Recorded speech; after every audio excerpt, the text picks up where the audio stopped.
Okay, so today's going to be a really quick video. I just want to talk about fonts again. I know I talk about fonts a lot, but I want to specifically talk about how to choose between headline fonts and body fonts. Now, both of these are completely different things. Not completely, but like there are certain fonts that look great for headlines and there are certain fonts that look great for small body text. And if you choose the right font for the right job in the right place, then it ends up looking a lot better than if you just, I don't know, use the same font everywhere in every use case.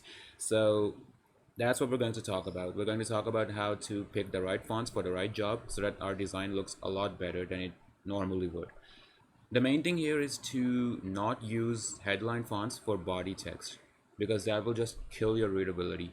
The thing with headline fonts is that they are literally designed to look great on large text. Now, this design does give them some distinctive properties that makes them a bit harder to read on small body text. We know that body text is really small. We know that headlines are really large. So we need to pick the right fonts for the right job. If you, for instance, pick a font that is meant for headlines, and if you try to use that in your small body text, it's going to be a lot more difficult to read that font because it's not designed to be used on small body text, right? So yeah, stuff like that. That's what we're going to talk about in today's video. Now, when you're trying to pick a body font versus a headline font, there are basically two properties that you need to look at. Two properties in typography in different fonts that you need to look at. That's the X height, that's number one, and the letter spacing, that's number two. And I'll show you what both of these mean and how we can use them to pick between different fonts. So first of all, the X height. Now I'm going to pick a font here called Jost. This is a headline font, which means it's meant to be used on headlines and not in body text.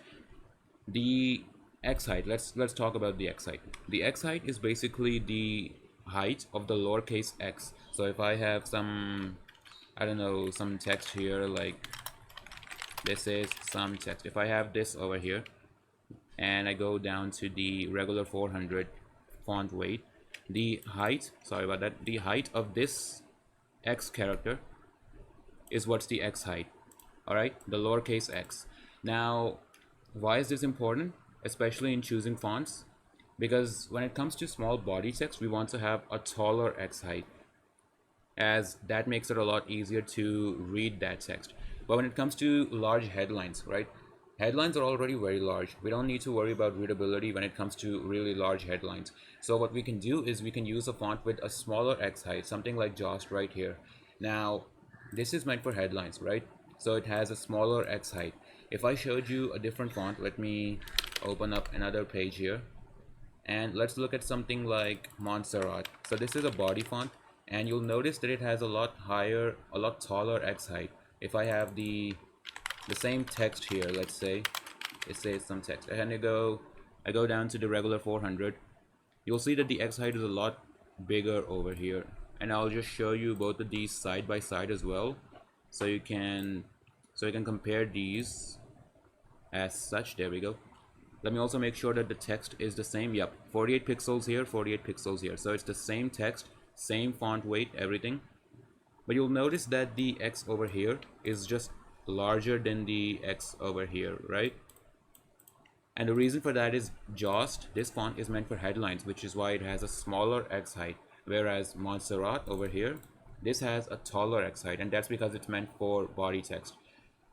So again, just to recap, if you want to pick a font for body text, you want to pick something that has a taller X height, as that's going to improve the readability of your text, which is very important when you're using it for small body text, right? And if you're trying to pick a font for headlines, you want to pick something that has a smaller X height, something like Jost, something like anything else really that has a smaller X height.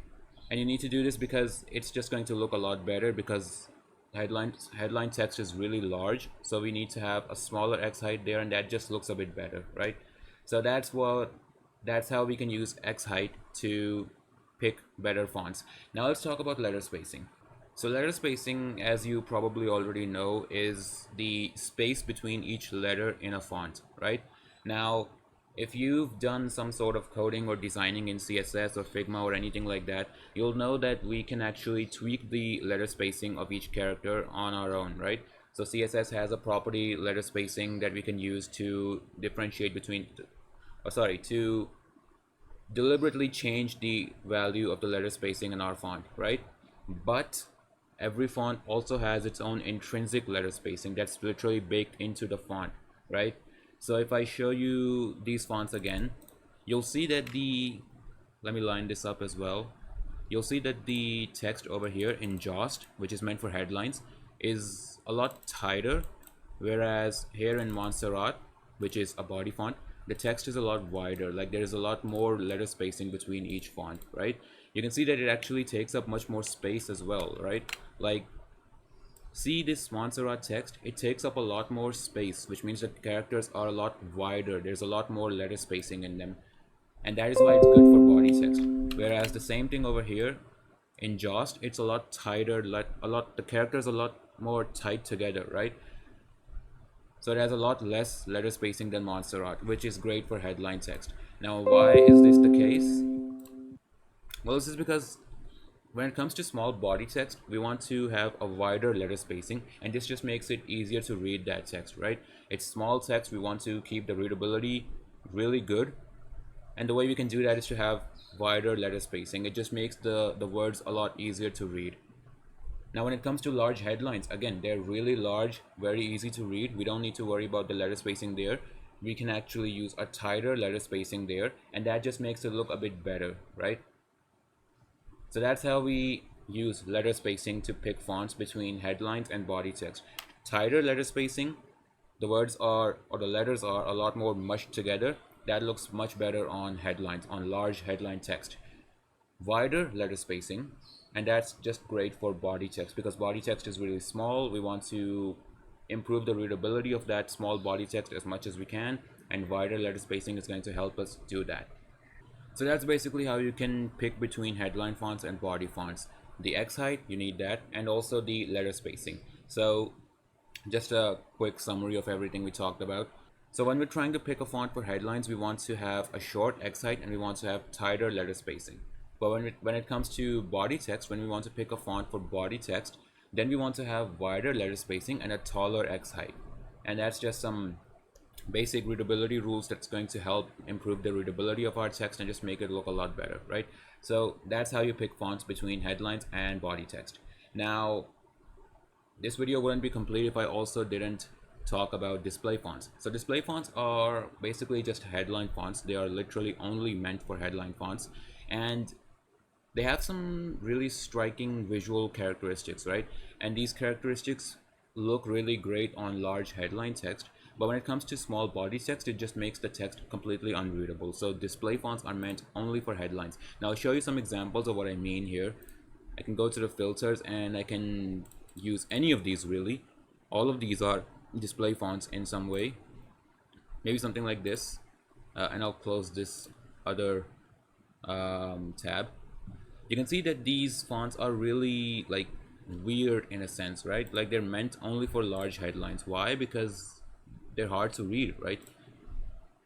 Look at this. It's really hard to read unless it's some really large text, right? This is really hard to read because it's small text. This is 120 pixels. This is easier to read.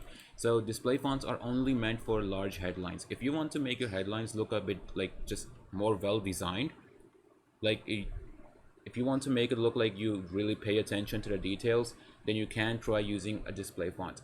But just be careful not to use it on body text because it's just going to destroy the readability of the text.